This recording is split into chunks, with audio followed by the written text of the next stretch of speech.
हिंदुस्तान शहीदों की चिताओं पर लगेंगे हर बरस मेले, वतन पे मिटने वालों का यही बाकी निशा होगा। आज के इस समारोह के हिंदुस्तान फाल्कन इंटरनेशनल स्कूल के डायरेक्टर छोटे भाई मोहम्मद आसिफ साहब, गांव से आए हुए सभी मौजूद हजरात, गणमान्य नागरिक, स्टाफ साथियों, प्यारे प्यारे बच्चों, आज का दिन हिंदुस्तान की तारीख का एक अहम दिन है, एक महत्वपूर्ण दिन है। 15 अगस्त 1947 को हमारा देश आजाद हुआ। उस दिन हम सब स्वतंत्रता दिवस के रूप में, आजादी के दिन के रूप में मनाते हैं। उसके बाद आज के दिन 26 जनवरी 1950 को हमारे देश का संविधान लागू हुआ। संविधान वो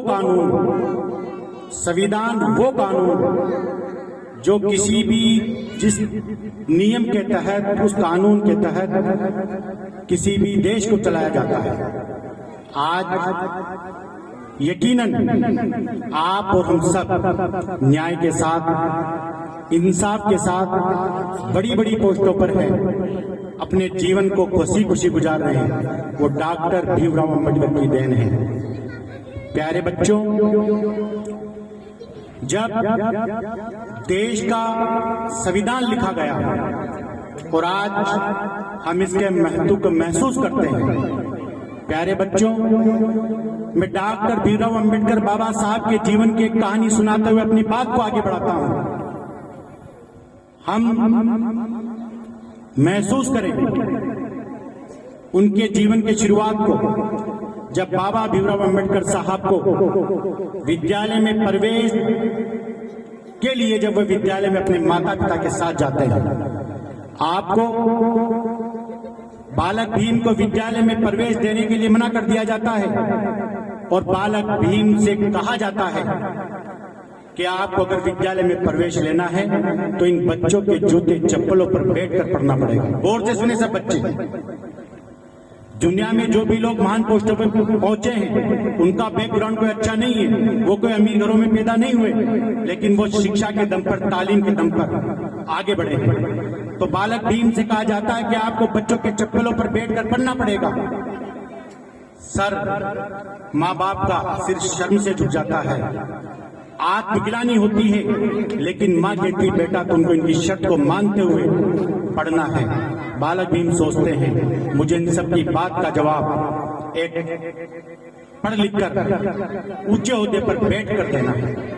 और आप लगन के साथ पढ़ते हैं और पूरे विश्व में ज्ञान का प्रतीक कहलाते हैं। पूरे विश्व में जिस बालक को बच्चों के चप्पल पर बैठकर पढ़ने के लिए एडमिशन दिया, क्या आज इन बच्चों में बालक भीम से गरीब बच्चा मौजूद है? क्या आज किसी बच्चे के साथ उस तरह का भेदभाव होता है? नहीं होता। क्या आज उस वक्त जो पढ़ने के लिए जो जिस तरह की असुविधाएं थी, आज क्या है? आपको इतनी सुविधाएं हैं, इतने अच्छे अच्छे स्कूल आपको पढ़ने के लिए मिलते हैं। प्यारे बच्चों, आज के दिन आप ये तय करके जाएं कि निश्चित रूप से, क्योंकि यहाँ पर बैठा हुआ एक बच्चा हमारे लिए सिर्फ एक बच्चा हो सकता है, लेकिन उनके माता पिता के लिए वो सब कुछ है। उस माता पिता के लिए एक सपना है, वो पूरी दुनिया है उनके माता पिता के लिए। हमारे लिए, हमारे शिक्षकों के लिए एक बच्चा है। मैं आज आपको यकीन दिलाता हूँ, हमने जिस दिन से विद्यालय की शुरुआत की थी, उस दिन से आज तक लेकर हम इस कोशिश के साथ, ये एक बिल्डिंग जो थी बहुत ही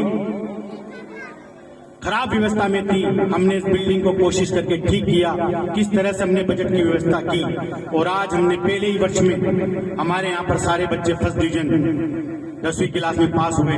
उसके बाद निरंतर हमारा रिजल्ट बढ़ रहा है और मैं आपको भरोसा दिलाता हूं, कुछ कमियां हैं उनको पूरी करते हुए अभी हमने बेंगलोर में एक फाल्कन बड़ा ग्रुप है, उसके साथ टाइप किया है। नारायणा ग्रुप ही टोकने नाम से स्कूल चलाता है, जो 1 लाख 1.25 लाख फीस लेता है।